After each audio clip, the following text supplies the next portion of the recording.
welcome to the first ever podcast episode with W.E.B Dubois. Okay, so everybody has to introduce themselves. You just got to say your name, your year, and your position. So you can start from that one. My name is Nia. I am a sophomore and I'm the planning chair. I'm Isaiah. I'm a junior and I'm the secretary. My name is Grant. I'm a junior and I am the advocacy and public policy chair. Hi. Hi. I'm so sorry. Hi, my name is Angel and I'm a junior and my major is social relations and policy. Angel. I'm a social relations and policy major and I'm the treasurer for DuBois. Hi, I'm Shania. I'm a sophomore and I'm the membership chair. Hi, I'm Jemima. I'm a social relations and policy major and I'm the freshman chair. Hey everyone, my name is Sammy. I double major in social relations and policy and political theory and constitutional democracy, and I am the president. Hey y'all, I'm Zion. I'm the vice president and I'm majoring in social relations and policy. Hey y'all, I'm Mackenzie. I'm the public relations chair and I major in social relations and policy. My favorite part of DuBois is just having a small community of my people. Since I am outnumbered within JMC, it's kind of just reassuring that this is a place for me and I do belong here. My favorite part, other than my e-board members, is kind of just the space that we have. We have a room that we can come into and study at any time, whenever we need to. I could just bring my friends, or we have office hours where we meet new people. So I really enjoy the room that we have. I love the fellowship aspect. I feel like we always have a good time. Even when we're supposed to be being serious, it's kind of hard because we're just really close with each other as an e-board. So it's gonna get done, but there are gonna be some laughs while it gets done. What is your least favorite thing about DuBois? Alright, bro, I don't know how y'all feel about this, but saying our org name, whether it's so long, W.E.B Dubois, or just when I say Dubois and people are like, you mean Dubois? Yeah, I don't like that. I'd be so annoyed. I'm trying to tell you what it is. Right now, I'm trying to tell you. But yeah, that's what I dislike, kind of. Not for. The one thing I dislike is the fact that people don't really know us. I don't know if that's a dislike, but I just feel like we do a lot of cool things and people are just like, well, who are you? What do you do? And I'm like, we that girl. We be doing stuff, you just don't know, so you should tap in. Yeah, to kind of build off what Zion was saying, obviously we're native to JMC, which is a plus, but I also think it would be better if we could kind of get more people from MSU as a whole. But it's still really great to be in JMC. If you had to choose another position in the org, what would it be and why? I would choose PR chair, just because I'm pretty interested in graphic designs, artistic, and just the overall creative and directing of organizations and shoots. I would choose Black Historian. Am I allowed to say that? Yeah. Let's make sure that didn't have to be changed. Sorry. I would choose Black Historian. I'm really into organizing files and really getting into the history of things. So I would love to have more access to our files and records and things like that. I would choose secretary. I feel like they have a really good job just taking notes, keeping track of all the notes. Isaiah, you want to switch low-key? You want it, president?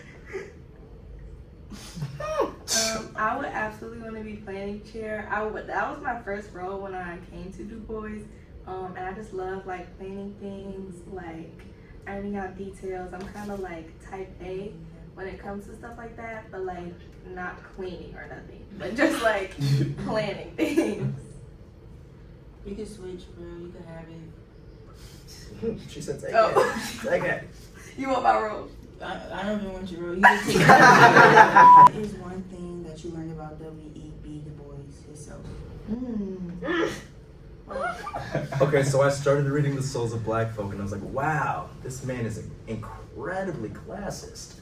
So if you into it, he has his 10 percentage theory that's basically 10% of black people are They practice, you know, like the politics of respectability, and like they'll be responsible for, like protecting the image of Black people.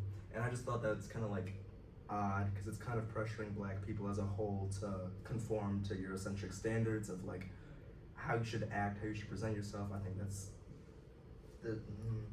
And then also there's a chapter in The Souls of Black Folk where he's kind of like talking about a Black church, and it's in the South. Mind you, this man is from the North, and he was just like, he was really uncomfortable with the entire experience and just like the language he was using and the adjectives he was using to describe them. It was just incredibly, I don't know, he sounded white personally. That's how I felt reading about it. So not really a fan of his sentiments towards certain groups of Black people because we're not a monolith. That was actually going to be my answer, was that he was, you know, he was classist, and he just believed that certain Black people were better than others. On a more positive note, I didn't know that people considered him like a major theorist, which is nice. Like, I learned about him alongside with people like Marx and Durkheim, so that's really cool. Yeah, I was going to say something like very similar to both of you guys, although I didn't agree with a lot of his ideologies. There's a lot of theories that he's like respected for, like that are very notable. So he's just a very notable guy, I guess. What is the Black culture like at MSU? Black culture in MSU is actually, I would say it's bigger and better than what you would expect it to be.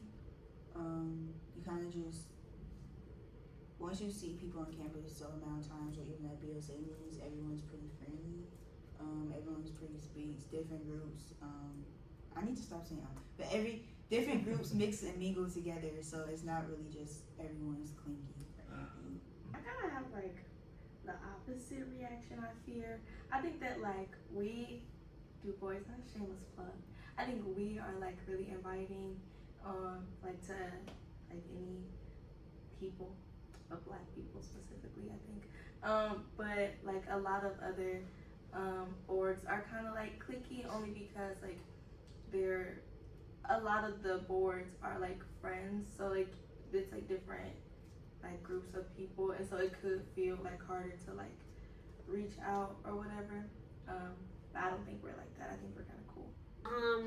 Yeah, I don't know, I'm kind of a mixed bag because I'm very like social outside of like the JMC space, and like I'm a part of orgs that aren't JMC specific, so like university orgs. So I don't know, like it's kind of a mixed bag. You know, there are certain people that are more inviting. There are certain people that aren't more inviting. I think that DuBois is definitely one of the more inviting spaces because JMC kids are usually a little weird. Honestly, like we're usually just like a little more Out the box. Yeah, out of the box. Like not typical. Their Not weird typical. is different than like, I think JMC culture, like their weird is not comparable to what we have going on. No. We're not. We're not. That's weird. not. They're That's, weird. Okay. I'm sorry. Um. I'm not allowed to say they're weird. Maybe you gonna say it again. It's But I just think that like, like it's really like a mixed bag. But honestly, the Black community is bigger than what you would expect, but it's also still small. So like you'll see people on the streets all the time, and like you'll be walking with somebody, and they be like, everybody, and it's like it's not even that I know them.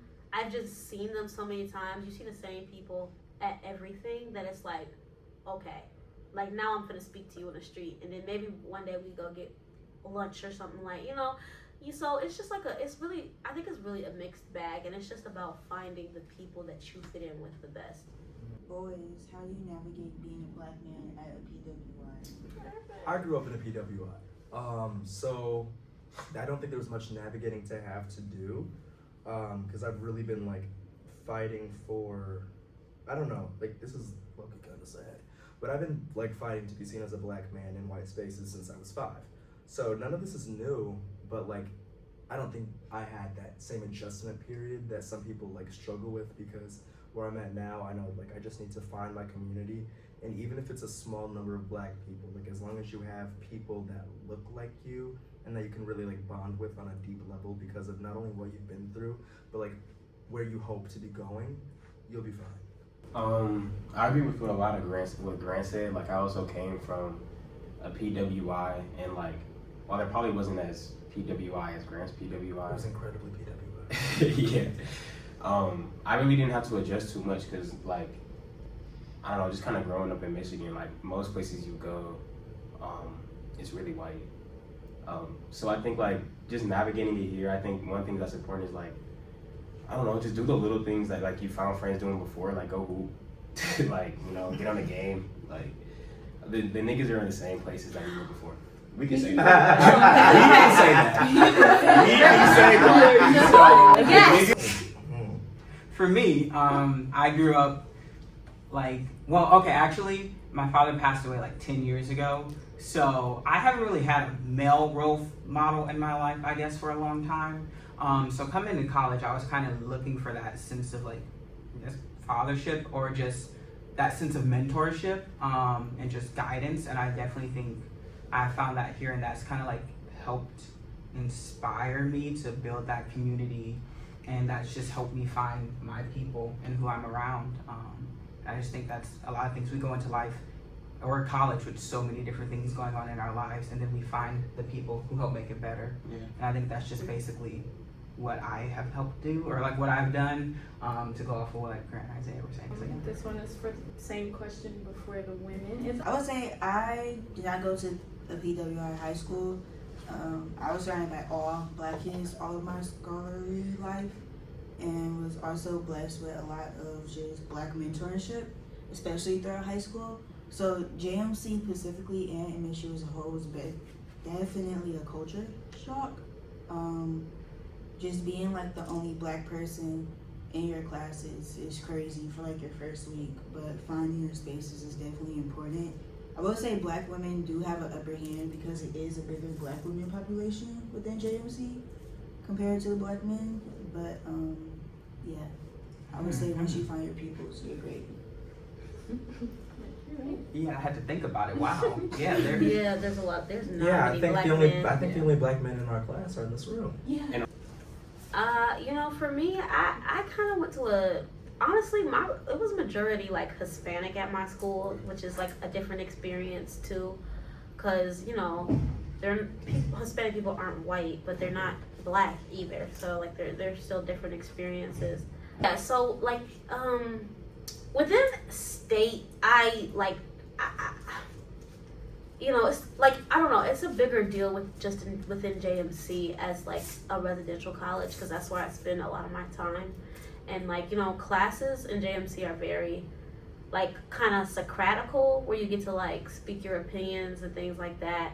And I've dealt with like people like finding my personality like abrasive or like just too much in general. So going from a space that was just even mostly minority to a space that was mostly white was like, it was hard for me, because like I've always been very attached to the parts of me that people do find abrasive or find too loud or too much. And it's just like, I don't know, it's like sometimes even other Black women like will put that label on you, like, and they don't even know it. Like it's you have to, I had to learn how to articulate my way in a way that made sure that I didn't lose the fact that I was passionate about the topic, while also making sure that the people that I was speaking to heard me. And even still to this day, people think that I'm just too much or too abrasive or this, that, and the third. And it's just, I don't know, like you never really stop creating space for yourself. Like it never really stopped, or I never really was like, oh, I just kind of fit in here, because like you're going to continue to grow, you're going to continue to be who you are, you're never going to fit in really anywhere. Like it's just about being around people who accept you and love you, you know. I share the similar sentiments with Nia, as saying like it's obviously a really big culture shock, because growing up I feel like I was in a lot of PWI spaces, but once I reached around like middle school to high school age, I was around my people for majority of the time. So coming to MSU and like she mentioned, being in classes and being like one of the only Black people, but also like Black women, is kind of like a culture shock. And I feel like to kind of combat that is by being in spaces like DuBois or being in spaces like other organizations, or even simply being with like my friends that kind of like reinforces like why I'm here, what I want to do, and like my goals for the future. I feel like I'm still honestly navigating and figuring out how to make myself, you know, comfortable and feel seen in the classrooms. And I feel like that is just something that I have to deal with for the rest of my life, being who I am. So it's definitely just a work in progress, but I feel like over time, having those outlets of like people like these and being in spaces that you could be your unauthentic self and just be you definitely helps with like transitioning from both.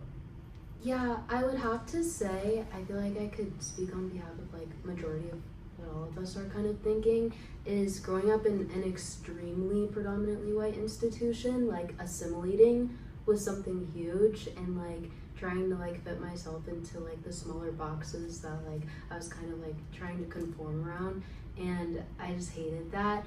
And so especially being and coming to JMC and having those like communicative and Socratic classes where you're able to be yourself and kind of speak your opinion will hopefully allow me, as I'm navigating freshman year and beyond, to become more unauthentically or unapologetically myself. And so I also went to predominantly like white school for my high school, but like from 7th grade to like, or from K to 7, I was in a predominantly Black school. So it was kind of like twofold. I got like the Black experience, but also the unfortunate white experience. And then coming to MSU, and like having that same energy. It was kind of different though, because like being in JMC, a lot of the people in my classes actually wanted to be here, so we could actually have like genuine, like thoughtful conversation. And nobody was like underestimating me, because we all like got here and we all wanted to be here. So it was more of like kind of genuine, but also like because I was often like the only Black person in the room, it was good to find DuBois and find other people who were also talking about the same things I was talking about in my classes, and like be able to relate to them and like digest what was going on in the classrooms and like in the college. Please check our Instagram for any more events coming up at MSU DuBois. And we are signing out. Everybody say bye. Bye.